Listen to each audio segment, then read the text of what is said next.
Hi, I'm Mackenzie. I'm from Toronto with a studio in Muskoka, Ontario, and I am a full-time instructor. Hi, I'm Sasha Columbre. I teach out of Montreal. Teach mostly Pilates, Reformer, and Mat. And that's pretty much it. That's my introduction. And I love it. And I love it. Hi, I'm Meg Feeney. I teach eccentrics and Pilates in Montreal and Nosara, Costa Rica.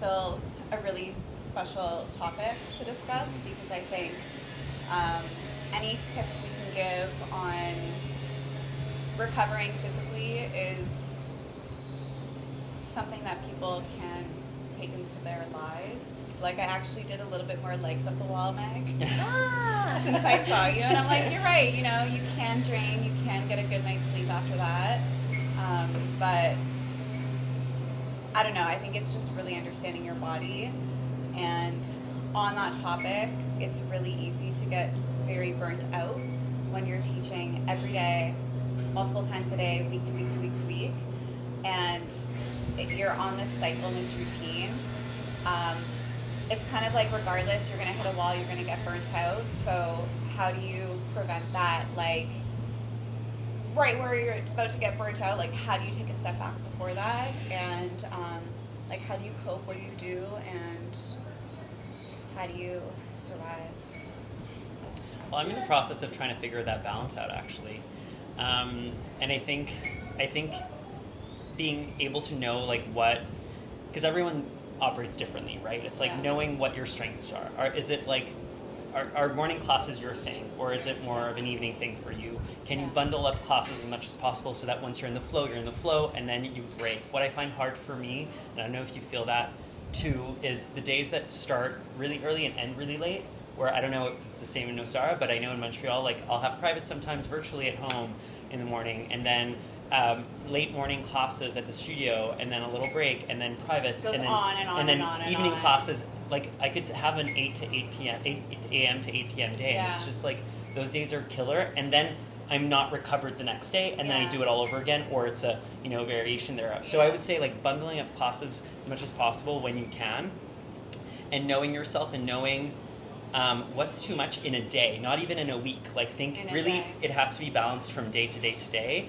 If you finish late one day, can you start a little later the next morning, right? It's finding that balance, and then knowing when you actually need a holiday. And I think it, like I had to literally take a holiday from one day to the next. Like I woke up on Friday morning, I was like, I need to leave, and I can't teach one more class.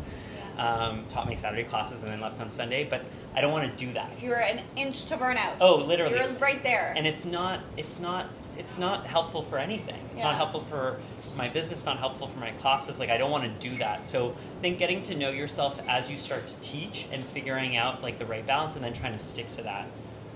Do you find yourself, like, sometimes I find myself, first of all, we talk for 60 minutes straight without taking 1 minute to not talk. It's intense. So think about how many hours a day that is, speaking fully, not stopping for a second, with your eyes on, your mouth on, your ears on, being extremely present. And I kind of, you kind of have to tell yourself halfway through the class, or like as you're counting, I'm going to count in my head.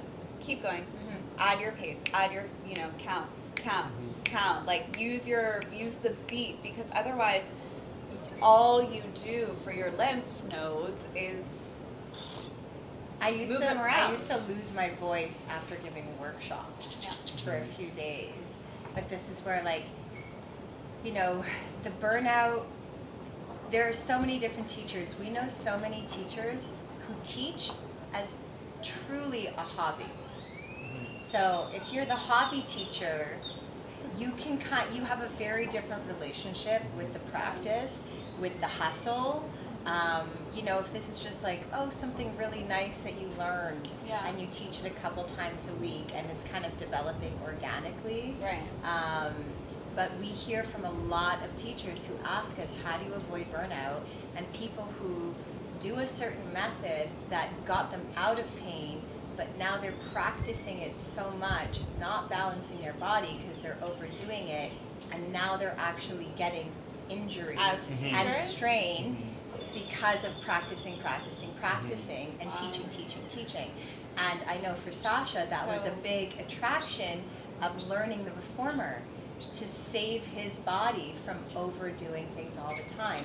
That's the nice thing about mat Pilates, and especially reformer, you're not doing everything. Yeah, you're No. setting it up, and then you don't Yeah. even need to demonstrate anything. No. If your clients are So You're we- good. You don't need Yeah. to demonstrate. You know, so Yeah. we come from a technique where you really do have to do it 'Cause there's because a it's flow. more choreographed. So that's amazing. That's perfect. That's fine. Yeah. Every technique is different, Right. but teachers have to consider that when they're practicing and doing it. And so if you're just teaching a technique and a class where you are really doing the 60 minutes of that class, I think about that when I do classes where teachers are using weights. And then they're even demoing, okay guys, this is gonna be how we do it. And then for the 45-second, the burst, they're also doing it. And I'm doing it, but I'm looking at them and I'm like, I know you teach 5 classes a day. Like, Yeah. how is your body? And guess what? Their bodies are, Sore. they're messed Burnout. up.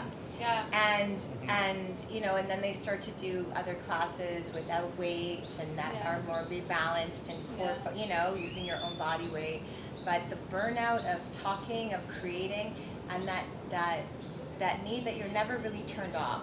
Yeah. Okay, I'm listening to music. Oh, that's a really cool song for a playlist. Okay, let me learn this move. Let me also advance my knowledge about the body, learn about fascia, learn about breathing. Yeah. And so what I always tell teachers, if they feel that, it's like take a break, take a pause, step back. And maybe you don't have to do it all. Go to other people's classes of Yeah. different techniques. Just put yourself back in that frequency of inspiration somehow.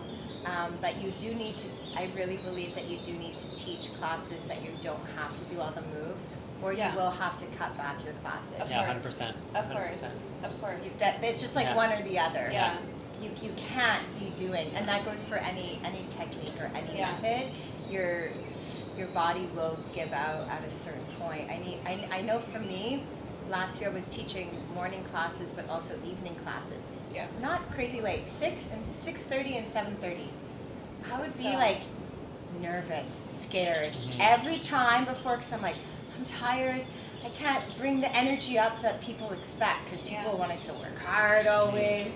And I'm like, I don't know how I'm going to do this. And then the 6:30 class was like my warm-up class. And then the 7:30 class came, and I was Bless like, you. okay, I've got my words, I've got my energy. Yeah. And then they shifted schedules around, and then I was only teaching 7:30. I was like, I can't do it Yeah. without the warm-up class. Yeah. And I cut them. I was like, guys, I'm just not your evening girl. Yeah. I like to take evening classes. I love when you teach, but to bring that kind of energy at night, for me, Well, that's it. It comes back to knowing yourself, right? Yeah. Like, it's the opposite. I do find I can bring up the energy in the evening. Yeah. It's early mornings where it's really hard for me. Like, Yeah.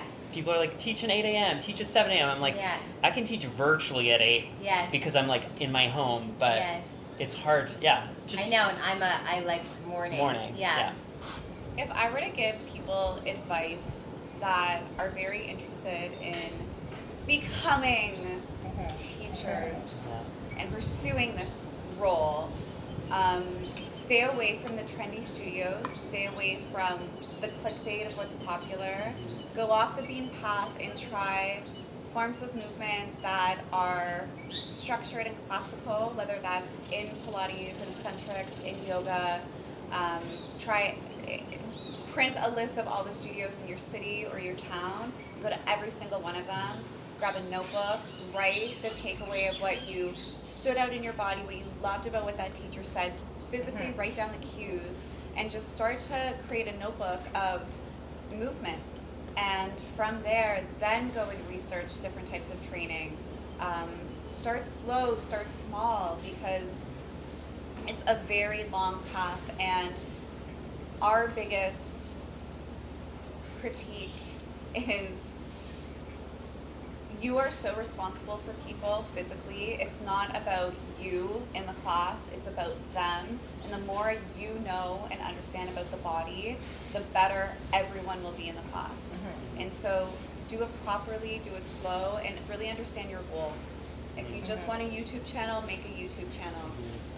But I like what you don't- said about don't just do it to be trendy, because that ship will sail really fast. Yeah, but yeah, to that point, like it's really not about you when you teach. No, my gosh, no. It has nothing to do with you. I think there's an appeal to teaching. Oh yeah, like it appeals it's to the ego. It's like, confidence. ooh, Yeah. it is a performance.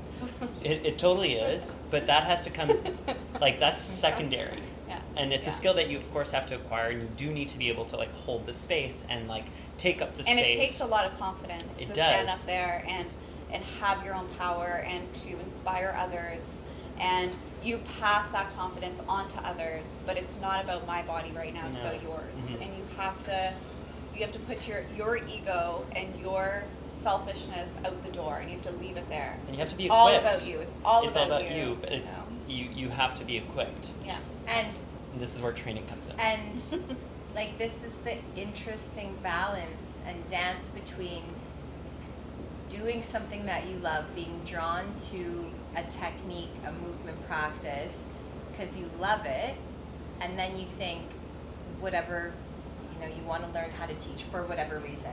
You want to know more about it. That was me. I love how I feel. I did the teacher training for 2 reasons. One, what's really going on? Why do I feel good? Number 2, how do I make this even more efficient and challenging for myself? Those are the 2 reasons. I wanted the behind the scenes. Yeah. I didn't actually need to become a teacher, want to become a teacher. I had no goal, no vision, no anything. I was just like, what's happening? And it was a curiosity. Totally. Everyone will approach it from different angles, but I want people to know that there's a shift that can happen, because then it's not just like enjoying and the joy, like you have to work at it, and it will change your relationship to that technique in a beautiful way. But there might be some sticky ways too, where like, oh, I just got to enjoy it now. Oh, now I'm really like, people can lose the joy when they get too deep into the curriculum and into the check marks of certification, because I've held that space for people too, and it becomes all about now just studying and passing these goals versus just like the feeling of it and the exploration of it. A lot of people, or many people that I've taught, have done yoga teacher training for their own Yes. life, for their Yeah. own spiritual and physical practice, which is amazing, just having that own knowledge. They have zero interest in being a teacher. Yeah. They just wanted to do that. But one thing you just said about you lose passion is, and I've heard this from many different studio owners, is there's a difference of being a very high degree instructor then who turns into a business owner and opens up one or multiple studios, and an instructor and a business owner who just stays in their practice teaching. Because from what they've said to me is you lose all passion for the craft as soon as you open up a studio. And I think with where we're at right now, with all of the studios opening up on every corner, there's a lot of ego going on of people just wanting the immediate satisfaction of opening up that Instagram, opening up that studio, opening up that TikTok, being the coolest, trendiest, most popular one on the block, doing a really fast teacher training, hiring any instructor possible, all in the pursuit of ego fulfillment. And there's growth for growth's sake. And growth, and there's no love for it. And even if there's no love for it and you're just a business person, that's the type of person that should be running a studio. Because if you're someone like, that's very passionate about it, you can't mentally balance both of being so into your work and then also having to deal with your landlord and your lawyers and your employees and your hydro and everything. Like it takes away the love for it. And I'm speaking on behalf of friends that are studio owners that either have to shut down or they're just over it. That's where the self-awareness comes in to every stage of the game. The self-awareness married with what do I need to do to get by? So again, this is a very different conversation from the hobby teacher versus like we're even saying burnout. Sometimes at first you might want to take advantage of every opportunity and be like, oh my God, okay, I'm teaching that class at 8 a.m., then I'm going across town, then I'm teaching until night. It's a hustle. Because like, okay, great, like let's see where I click with. And I always use the example of the figure skaters across town, over the bridge, through traffic, and I was being nervous with the traffic. I had to speak French to them. That's where I learned, okay, teenagers in French where there's more discipline, not my demographic. You know? Okay, great, I gave it a try, you know, so you kind of do that for a while, and you might have to put bread on the table depending on your circumstance. So that's where like the luxury of being able to slow down to really support yourself or look at what's best in the big picture. And we talk about that too. If we're just running all the time to classes for whatever rate, what is our bigger picture? Yeah. Should we be cutting back and spending more time on the bigger content creation, the bigger like the retreats, etc. The this. So you know, so it's just like an ongoing evolution, and Yeah. that's also what I continuously tell teachers is allow yourself to step back Okay. regularly, like regularly, you know, and that is Yeah. nice with teaching because there's often sessions. Yeah. Here it's even monthly, so you could say, hey, well, you know what, guys, this isn't working for me. Yeah, Don't I put me need on a schedule I next month. have to drop my Sunday. Yes. You know, I need Exactly, Sunday. exactly. Yeah. And other places it might be a whole session, or you know, you have to. Yeah. You have to. Yeah. Yeah. And for Reevaluate. whatever reason, it looks very glamorous. This job. Oh God. Very glamorous. It's very sophisticated, but it's a hustle. And I'm gonna be a little naughty, but I'm gonna call out all the BS out there right now of the clickbait Pilates, because my feed, all I see is Pilates because I'm interested. But please, everyone, stop calling it Pilates. If it's a sculpt class, if it's a HIIT class, if it's a full body workout, identify moments when we're like, okay, we've done we've used 20, 30, 40 pound weights, we've done a lot of deadlifts, now let's hit the mat. I'm influenced by core mat. We're going to add a little bit of core mat. I'm going to teach you spinal articulation. We're going to do a very lovely little abdominal series. But so you can educate yourself a little bit, overall this is sculpt class. And I think what triggers me and why I have to not reply or post that comment to just not certify, even though I'm about to, and I'm like, hey, bye, Thumbs off. Thumbs off, just move on, don't care. It's provoking because of the amount of time and love we have for Pilates. And as you mentioned, there is an evolution, and we should embrace that classical core mat is going to evolve, absolutely. But please, for God's sake, don't put a burpee in a Pilates class. Don't put all these curtsy pulse lunges in whatever. And it's just you're using the word Pilates when it's not. Well, this comes back to triggering. Training and the importance of training. And I was thinking of our conversation from the other day and thinking also of the parallel between Pilates and, let's say, dance, where whatever kind of dance you do, usually you have some kind of core training in ballet. Yeah. Because because it's a structure. Yeah. It's a classical structure. And it's mandatory. And then you can do what you want with it. It's if you're a contemporary dancer, having that structure will give you so much knowledge on the body, on your body, and same goes for Pilates. Actually doing the training, going through with it. Even if you're not going to teach it, like you were saying. Yeah.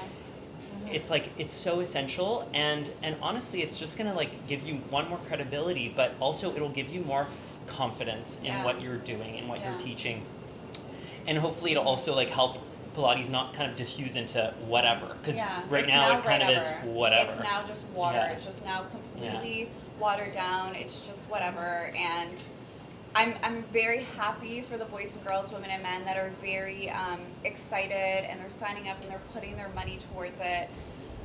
Great. But studio owners, studio teachers, please stop calling Pilates when it is very much so far from that, and it is easily more full body workout or a sculpt workout or a HIIT class or whatever. Especially for the expectation. I had a girl in my class today, and she was really excited that it was her and I, and that we could do a classical core mat class because she really wanted that.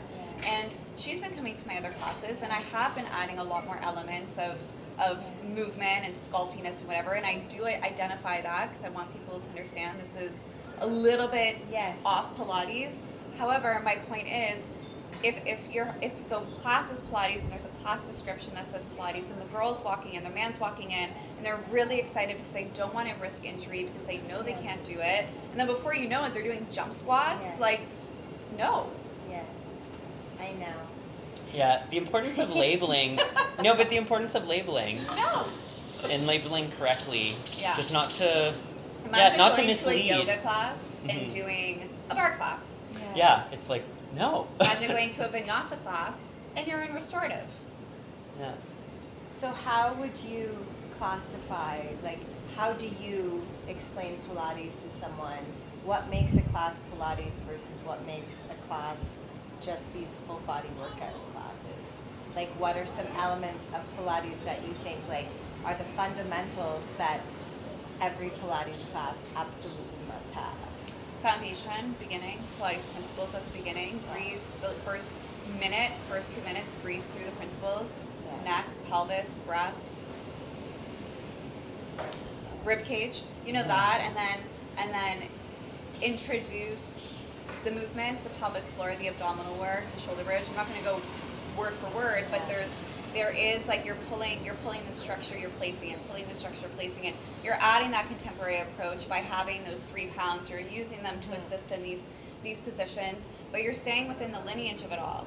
And a full body sculpt class, I'm starting with something of a standing workout, moving down into plank, doing various plank and doing squats and moving those squats in here, and then stepping into a crescent lunge and moving back. Like, I'm doing much larger movements. I'm getting into large movements. I'm moving into more pulse ranges. I'm moving into more of a cross. Like, I'm getting into your body in a much larger way, where Pilates, I'm layering and layering and layering and layering, and I'm referring to controlology. I'm referring to all of the cues and anatomy that sit with it, and I'm bringing that into a sculpt class. But I'm seeing your body in a sculpt class. We're all doing hip lunges or hip thruster lunges or whatever, or inner thigh lunges that I would never teach in a Pilates class, but I'm going to teach that in a sculpt class because that's what the people want in that sculpt class, you know? I know, giving the people what they want. Giving the people what they want. And I'll ask you, look, you're in your Pilates class, I always ask the room, where are we at today? Have we worked out already? No? Okay, where are we at? Where's our energy at? I'm scanning the room, saying, okay, so you need to pick me up. Okay, who wants upper body? Who wants core? Who wants legs? Like, I'm not, it's not my workout anymore. This is your workout. Okay, you want all legs? Okay. How are your knees? You want to do some squats and plies? Okay, we'll do that. Like, what are you here for? And then I will do my best to take you there. So that's where the teacher comes in. Yeah. That's where it comes sort of, into you know, the room. And you have to have experience in your own body with that technique, not with YouTube. Not with another influencer, because then if it's just like you at home doing videos of people that you don't even know if they're trained, and you don't have the energy in the room, and you the don't class have is someone called else. 20-minute Pilates. Yeah, 20 minutes. You're taking and then notes. you start teaching that. So I think, like, really, in order to be able to hold that space and excite people on the subtleties, which is something that I think we all love to do, like the subtle movements, exciting people on simple, foundational, layered work, it comes down to the teacher. So you have to inspire them about, like, oh my gosh, engage this, hold that stable, go a little further.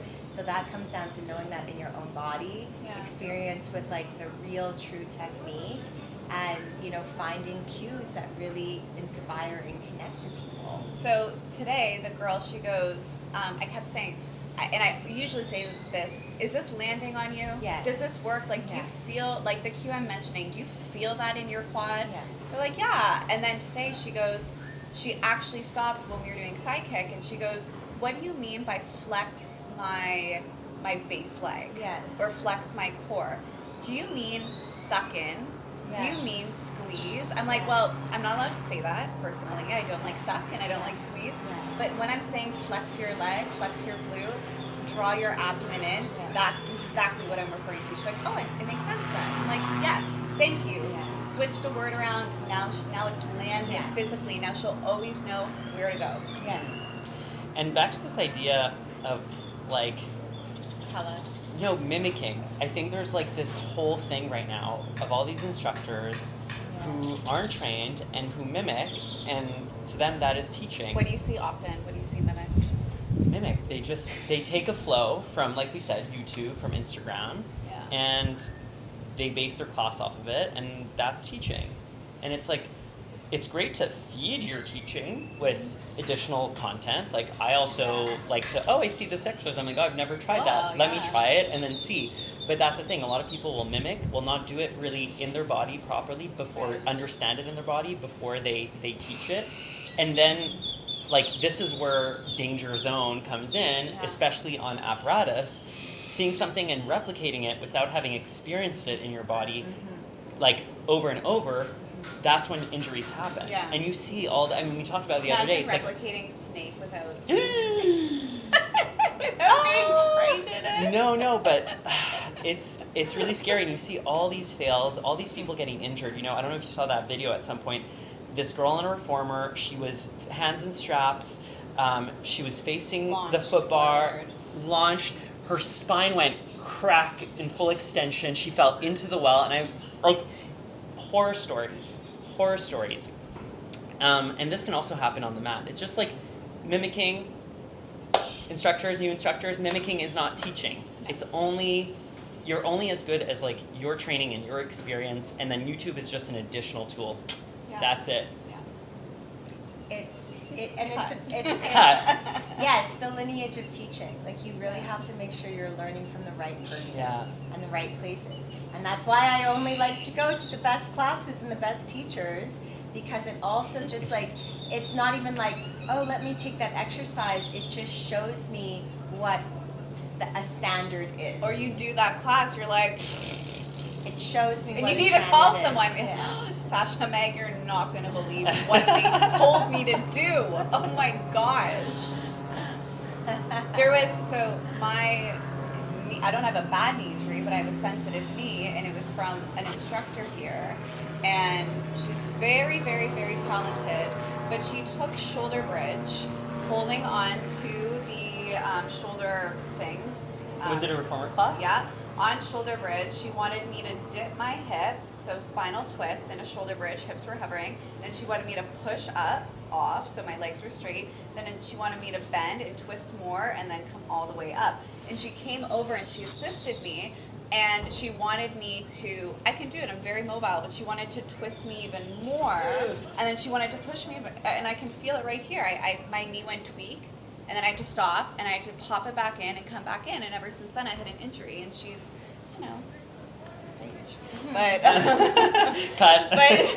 but she was trying so hard to be inventive, and it injured me. And like, she teaches based on invention. She is knowledgeable, but it was done wrong, and I'm now living the consequence of it all, because I'm now sitting with this little injury. So let's unpack this idea of creativity in teaching. Like, I don't think you need to be inventing new moves all the time. I don't think you need to create your own method all the time. No. I think teaching, there's we've talked about this so many times. It's like, there's so many layers to each and every movement. And that's where your creativity has to be. Advanced. There has to be creativity in how you teach. Not necessarily in what you teach. And this is why, like, Pilates, if you're doing just the 34 mat Pilates exercises, like if you're sticking to the traditional repertoire, you can find so much depth and so much variation and so much curiosity. Like, it's infinite. It's infinite. I mean, same with yoga, the idea that, like, there's a core flow, right? In some practices. Like, was it, Ashtanga that has like 18 or something, I can't remember, but like specific exercises, and you just do them over and over and over again. It's Ashtanga.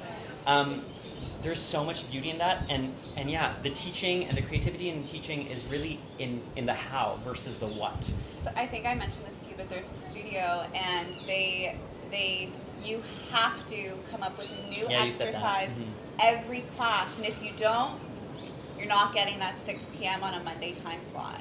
Because they want to be different and interesting. And when I heard this, oh my god, like like, first of all, how are you going to come up with a new exercise based on what you've already been teaching and what you've already been doing for the last year? Like, you know, and then I see this exercise, and you don't even have a chance to engage your muscle because you're just doing some weird move with your body. But that again, for me, comes down to the ability to teach. Yeah. The ability to teach. And so something that I say in my classes, to avoid this like hunger for making things new all the time, I'll even tell my class, we're going to do some familiar moves that we've been working on. I said, I think it's so important to be able to gauge progress. Yeah. So that's why we're absolutely. starting with, like, Measure your normally I've been progress. starting with breathing and spinal Yeah. roll. That's why I love you guys to gauge progress. And then there's some new people in the class, and then I'll even say, something we've been working on is Yeah. XYZ. Okay, guys, let's all do it. Yeah. So again, it's exciting and inspiring your students on those fundamentals, on doing things over and over again. Yeah. I say things like, if you're bored, if this isn't challenging enough, find the area that's exciting for you today. Lower the legs, re-engage. That's your fucking teacher. And Yeah. and how That's often not are the you move. just go Yeah. back and read It's your true. book? That's- you know, like Yeah. that's the I ability constantly to teach. open my book and I'm like rereading. I'm So rereading it because I see it. Oh wow, perfect. So many oh my new God, perspectives. I But forgot guess about what? that exercise. Let's incorporate that. But guess what? YouTube, you make one video.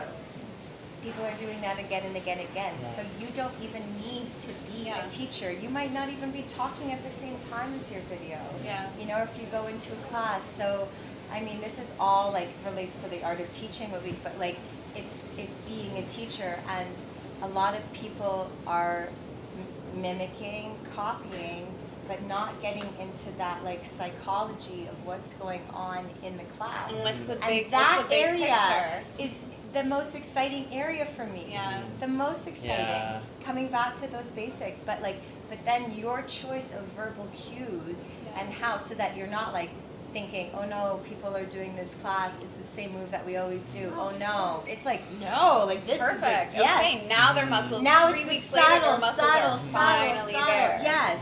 Yeah. Yes. Well, coming back to this, yeah, I guess like there's the tyranny of clickbait, right? This clickbait Yeah. culture of like everything has to be new all the time. Like this is Yes. social media in a nutshell. From the student's perspective, like students want to grow, like you say, you can Yeah. see progress with repetition. Yeah. You need to build muscle memory.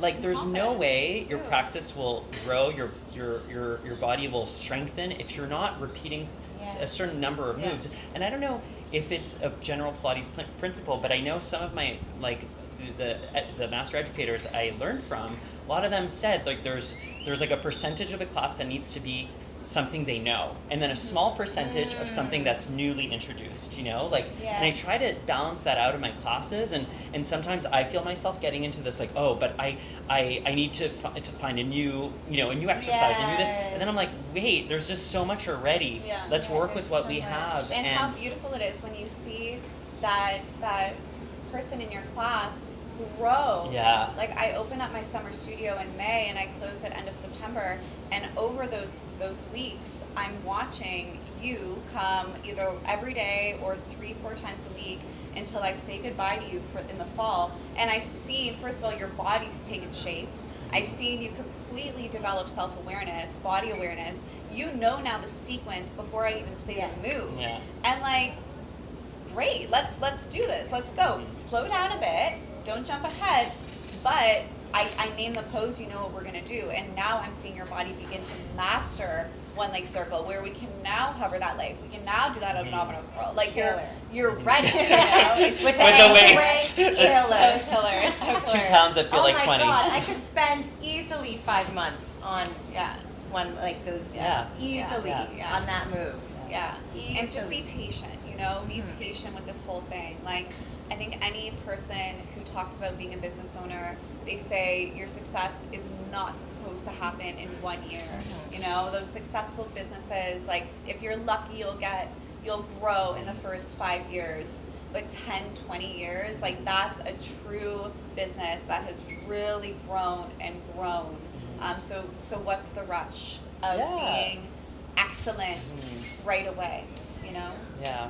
I think it's so, like the vision of teaching is so skewed by social media and by media in general. Like it's kind of like artists, right? It's like there's those like the few like, you know, artists that, let's say filmmakers, right?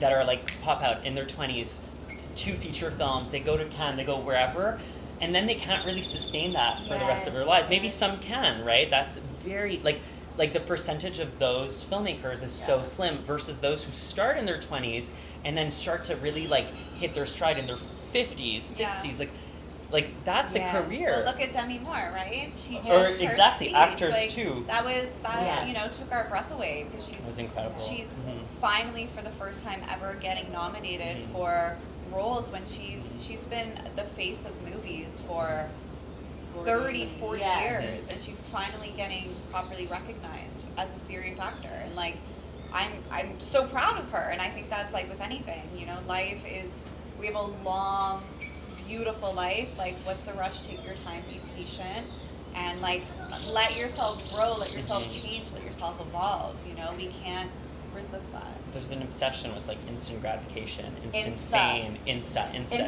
quick.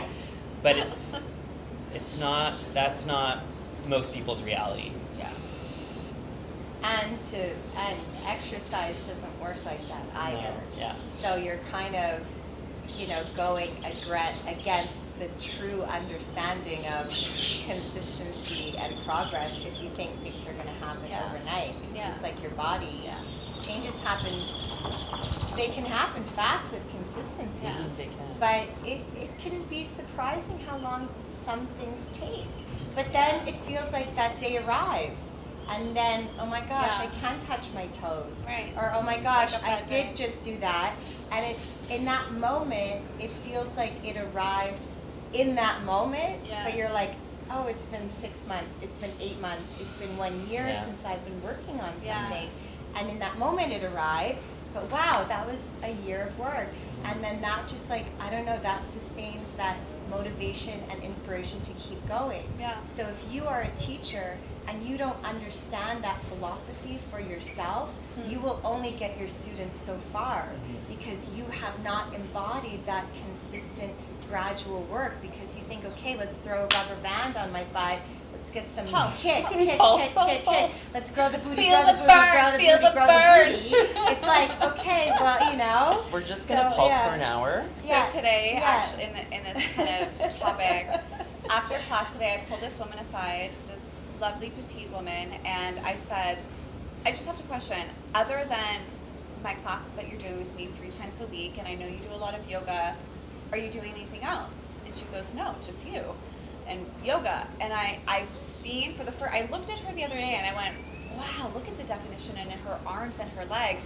And it was the first time, we've been training since January. It's now March 1st.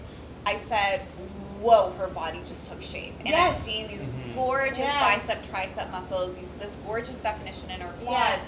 Because she's been practicing with me for 2 months now, and the muscles, I'd say, are finally taking shape on her body, and she looks amazing. And she's like, yes, it's you. And I'm like, okay, okay, good. Yeah.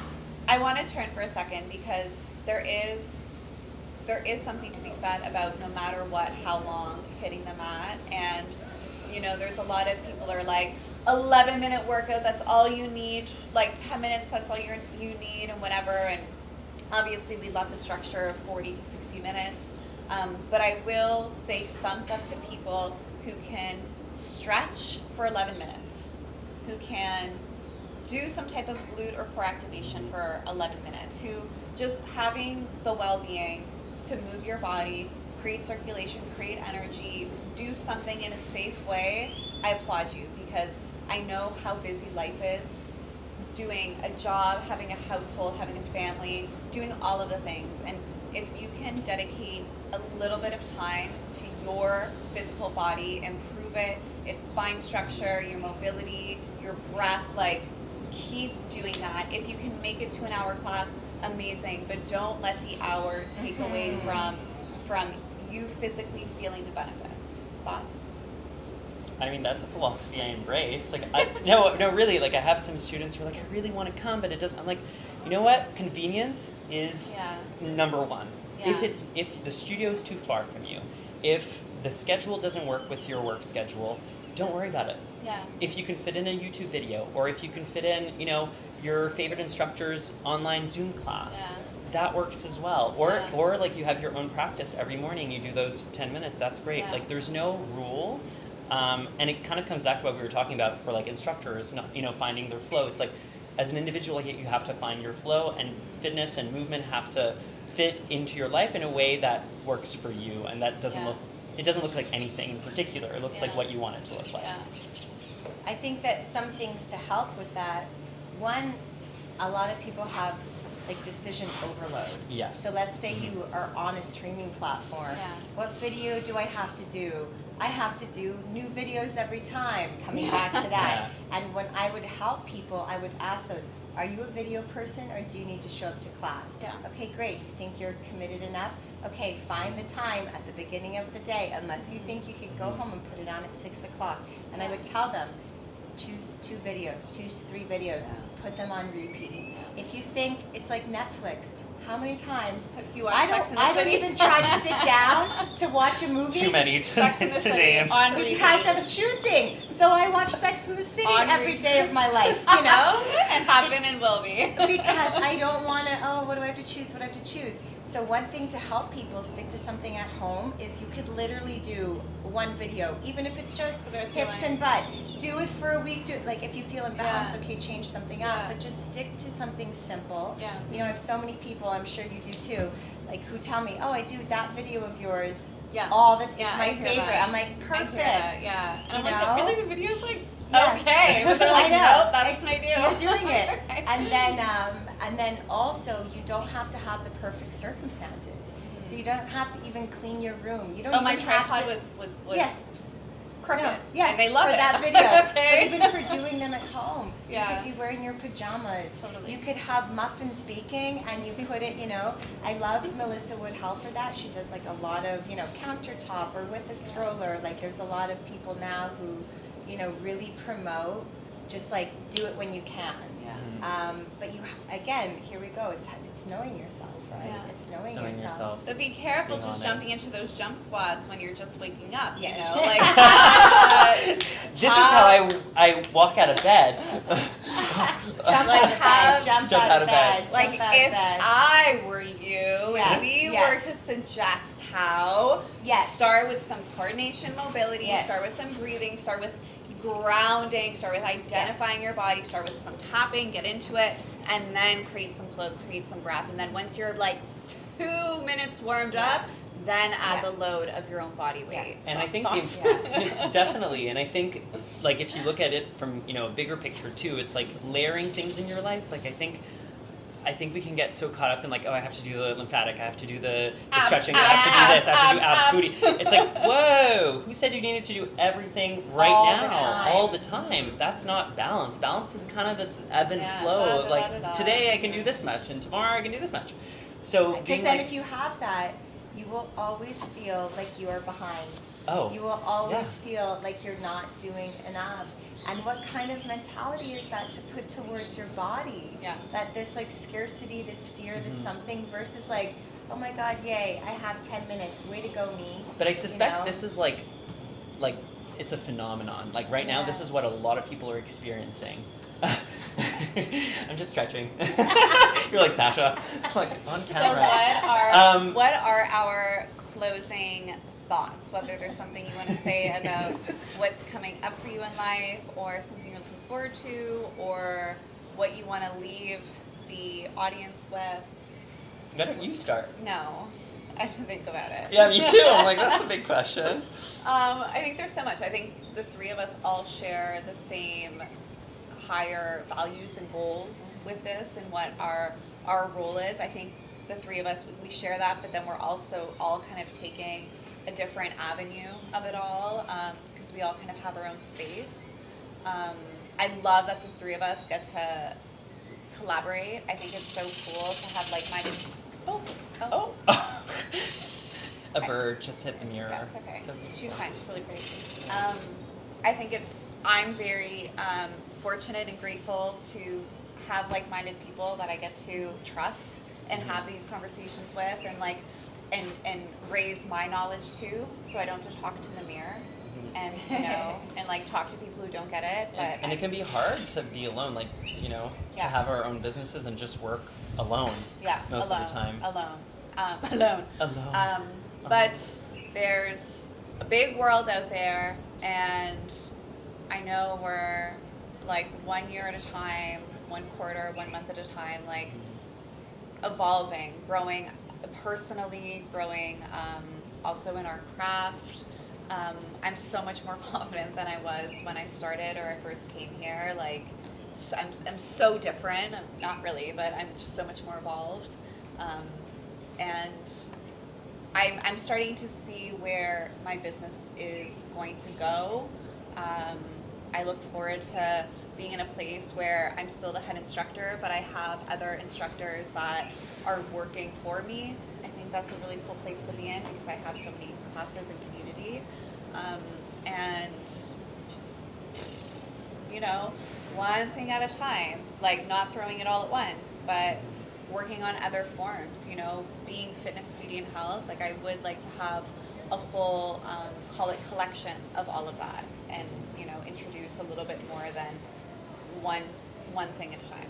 So I think a couple of things come to mind for that closing remark is people might step into your studio, that wherever you're teaching, for the class, for a Pilates class, for whatever the name of the class is, but they will keep coming back for you. Yeah.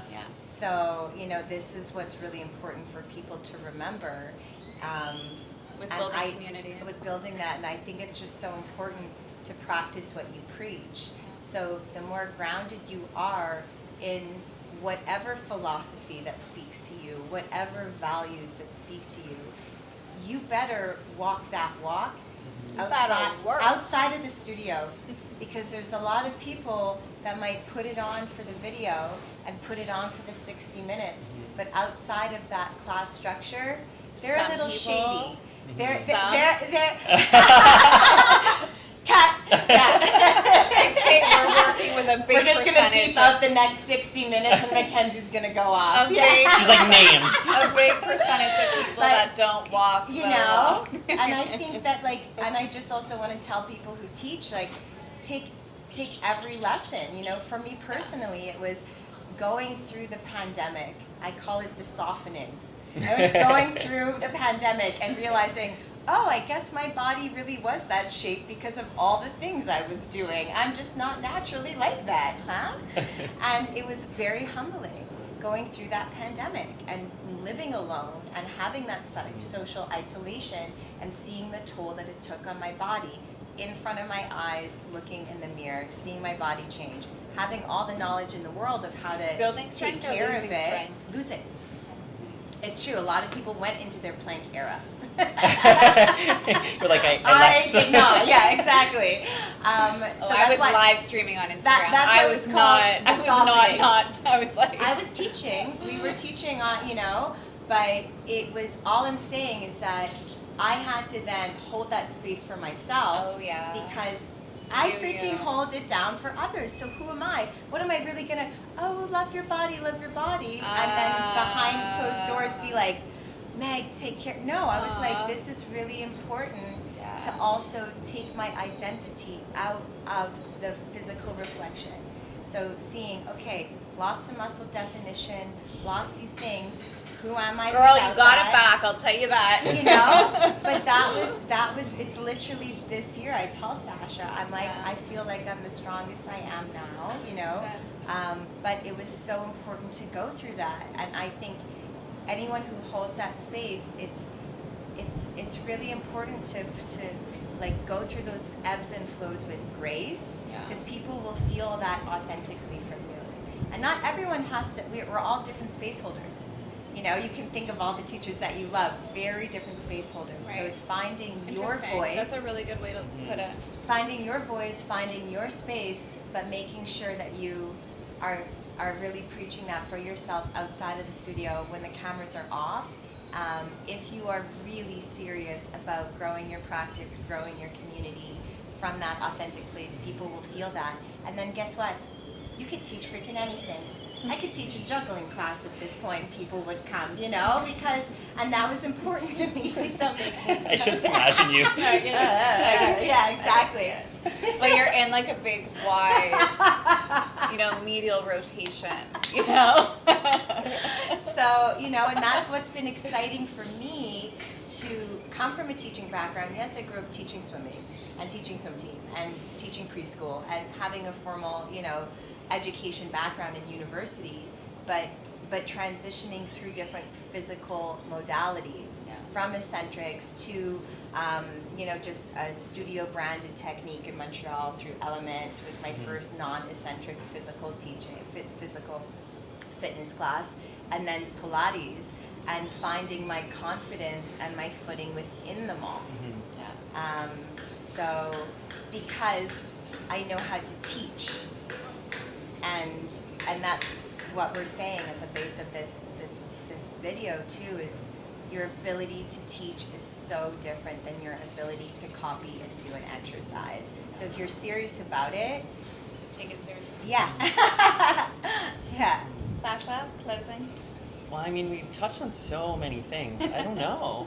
I would need another prompt, please. Like and subscribe. It's like Monopoly cards. Well, I think already, I mean, I'm grateful that we're becoming better and better friends, and I see you and I follow you, and I don't ever scroll past your videos because I find them so beautiful to watch and engaging, and I'm always fascinated by what you're up to because I know you're up to a lot. So for me, for this year, looking at you, I know you're juggling, but I know you're very excited, and I know I'm excited to see what you're doing and what you're thinking. Well, it's kind of like what you said. Like, I feel I've gotten to a place this year where, like, I had a lot of growth in the last year. Yeah. My community has grown, my practice has grown, like everything is, I'm in just a new era, so to speak. And I do feel like I'm on the precipice of something a little bit bigger, and that's what I'm trying to funnel my attention to. Like, we're working on a retreat for next year.